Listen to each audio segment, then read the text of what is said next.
बेहतरीन drama thrill बहकावे के इस एपिसोड में आप देखेंगे कि आखिरकार नीलम की मंगनी हो चुकी है और बहुत जल्द शादी की तारीख भी फिक्स हो जाती है, जिसकी वजह से नीलम भी काफ़ी ज़्यादा खुश है और दूसरी तरफ जीनत भी काफ़ी ज़्यादा खुश है क्योंकि वो चाहती थी कि नीलम का किसी अच्छी जगह पर रिश्ता हो जाए। लेकिन तनवीर ने साफ साफ जीनत से मिलके कहा कि वो उससे शादी करना चाहता है। मैं टाइम पास नहीं बल्कि शादी करना चाहता हूँ। क्या आप इस रिश्ते के लिए रजामंद है? जिस किस्म की भी आपको मेरे ऊपर शिकायत है आप देख सकती हैं, मेरा पता करवा सकती हैं। आगे से आप देखेंगे कि वो कहती है कि नहीं, मलिक साहब की गारंटी काफ़ी है। और वैसे भी काफ़ी देर से आप लोगों को हम जानते हैं कि किस किस तरीके से आप लोगों ने हमारी मदद की है। मैं कभी भी आप लोगों के एहसानात को नहीं चुका पाऊंगी। तो फाइनल बात यह है कि मैं इस रिश्ते के लिए राज़ी हूँ। दूसरी तरफ अब जाकर वज़ीर सारी बात उगल देता है और कहता है कि मुझे ऐसा लगता है कि जैसे ये सब कुछ मिल के हर चीज़ को ख़त्म करने की कोशिश करें। देखिए ज़ुबैर भाई, अपने आप को अभी भी बचा लिए क्योंकि जितनी जल्दी हो सके ये मामला संभलना चाहिए, वरना ये सब कुछ लूट लटा के हर चीज़ को ख़त्म कर डालेंगे। जिस पर वो वज़ीर की बात पर एग्री करता है और कहता है कि बेशक तुम बिल्कुल ठीक कह रहे हो, ऐसा ही है। लेकिन मैं बेबस और मजबूर हूँ। मुझे खुद समझ नहीं आ रही कि आखिर मैं क्या करूँ। मुझे तो ऐसा लग रहा है कि जैसे मैं दुश्मनों में घिर चुका हूँ और हर चीज़ मेरी ख़त्म हो चुकी है। सिद्रा जो कि मेरी बहन, वो मुझसे बेहद प्यार करती थी, आज मुझे ऐसा लग रहा है कि मेरी सबसे बड़ी दुश्मन ही ये है और सब कुछ करने वाली ही ये है। आखिर कोई बहन इतनी बेरहम कैसे हो सकती है? जिसको सुनकर वो कहता है कि ये सब कुछ असलम करवाने की कोशिश कर रहा है। बस आपको ये बात समझनी होगी। जैसे ही सारी बात सुनती है ज़ुबैर की माँ और कहती है कि आखिर ये क्या मामला चल रहा है, मुझे तो कुछ समझ नहीं आ रही। मुझे तो ऐसा लगता है कि मामले ख़राब होते जा रहे हैं। दूसरी तरफ सितारा उन लोगों के चुंगल से निकलकर भाग आई है, लेकिन ये लोग उसको नहीं छोड़ेंगे, जान से मार कर ही दम लेंगे क्योंकि इसने जो जो कुछ किया है ज़ुबैर के साथ, ज़ीनत के साथ और सबके साथ, इस चीज़ का हिसाब तो इस लड़की को देना ही होगा क्योंकि जो कुछ करती रही है ज़्यादतियों का बदला तो इसको ज़रूर मिलेगा। बहरहाल आप देखेंगे कि जिसने जो जो कुछ किया है ना, उस चीज़ की सज़ा तो उसको मिलकर ही रही। जहांगीर कितनी बुरी मौत मरा है ये भी आपके सामने है और अब इस लड़की सितारा की बारी शुरू हो चुकी है। आप देखेंगे कि सितारा बहुत उदास और परेशान है और सोच रही है कि आखिर उसे क्या हासिल हुआ। सारी ज़िंदगी इस किस्म के तमाशे करके उसके हाथ में कुछ भी नहीं आया है। काश वो चीज़ें पहले समझ आती और पहले ही मामलात संभल जाते, लेकिन शायद मैंने ही गलत किया।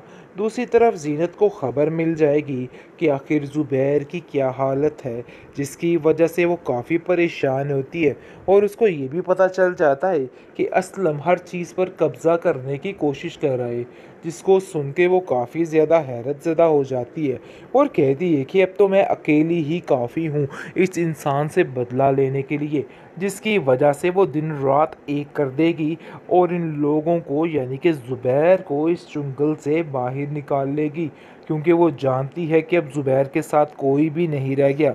ज़ुबैर बिल्कुल तन्हा अकेला रह चुका है, जिसकी वजह से उसको अब कोई और चारा नज़र नहीं आता। काफ़ी परेशानी बढ़ चुकी है उसके लिए और हर तरफ उसके लिए उदासी छाई हुई है।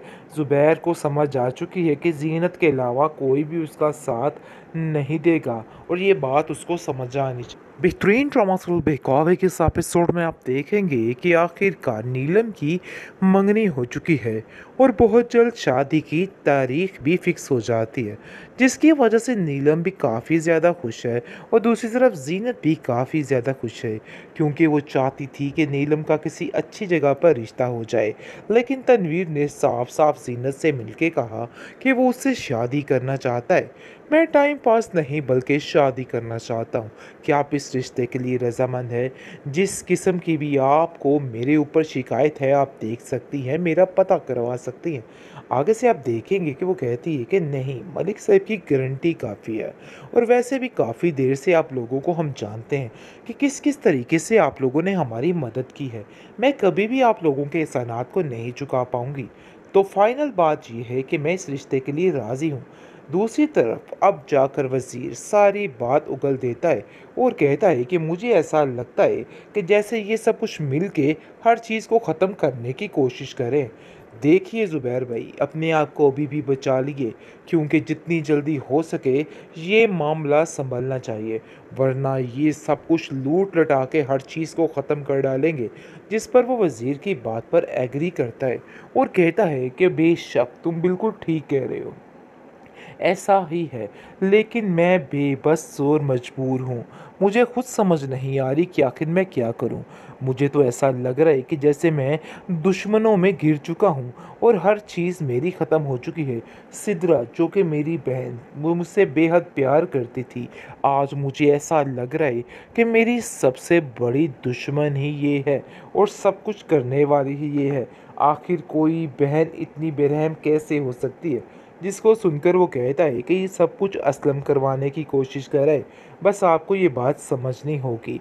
जैसे ही सारी बात सुनती है ज़ुबैर की माँ और कहती है कि आखिर ये क्या मामला चल रहा है, मुझे तो कुछ समझ नहीं आ रही। मुझे तो ऐसा लगता है कि मामले ख़राब होते जा रहे हैं। दूसरी तरफ सितारा उन लोगों के चुंगल से निकलकर भाग आई है, लेकिन ये लोग उसको नहीं छोड़ेंगे, जान से मार कर ही दम लेंगे, क्योंकि इसने जो जो कुछ किया है ज़ुबैर के साथ, ज़ीनत के साथ और सबके साथ, इस चीज़ का हिसाब तो इस लड़की को देना ही होगा। क्योंकि ये जो कुछ करती रही है, ज़्यादतियों का बदला तो इसको ज़रूर मिलेगा। बहरहाल आप देखेंगे कि जिसने जो जो कुछ किया है ना, उस चीज़ की सज़ा तो उसको मिलकर ही रही। जहांगीर कितनी बुरी मौत मरा है ये भी आपके सामने है, और अब इस लड़की सितारा की बारी शुरू हो चुकी है। आप देखेंगे कि सितारा बहुत उदास और परेशान है और सोच रही है कि आखिर उसे क्या हासिल हुआ। सारी ज़िंदगी इस किस्म के तमाशे करके उसके हाथ में कुछ भी नहीं आया है। काश वो चीज़ें पहले समझ आती और पहले ही मामलात संभल जाते, लेकिन शायद मैंने ही गलत किया। दूसरी तरफ ज़ीनत को ख़बर मिल जाएगी कि आखिर ज़ुबैर की क्या हालत है, जिसकी वजह से वो काफ़ी परेशान होती है। और उसको ये भी पता चल जाता है कि असलम हर चीज़ पर कब्ज़ा करने की कोशिश कर रहा है, जिसको सुन के वो काफ़ी ज़्यादा हैरत ज़दा हो जाती है और कहती है कि अब तो मैं अकेली ही काफ़ी हूँ इस इंसान से बदला लेने के लिए, जिसकी वजह से वो दिन रात एक कर देगी और इन लोगों को, यानी कि ज़ुबैर को, इस चुंगल से बाहर निकाल लेगी, क्योंकि वो जानती है कि अब ज़ुबैर के साथ कोई भी नहीं रह गया। ज़ुबैर बिल्कुल तन्हा अकेला रह चुका है, जिसकी वजह से उसको अब कोई और चारा नज़र नहीं आता। काफ़ी परेशानी बढ़ चुकी है उसके लिए और हर तरफ उसके लिए उदासी छाई हुई है। ज़ुबैर को समझ आ चुकी है कि ज़ीनत के अलावा कोई भी उसका साथ नहीं देगा और ये बात उसको समझ आनी चाहिए।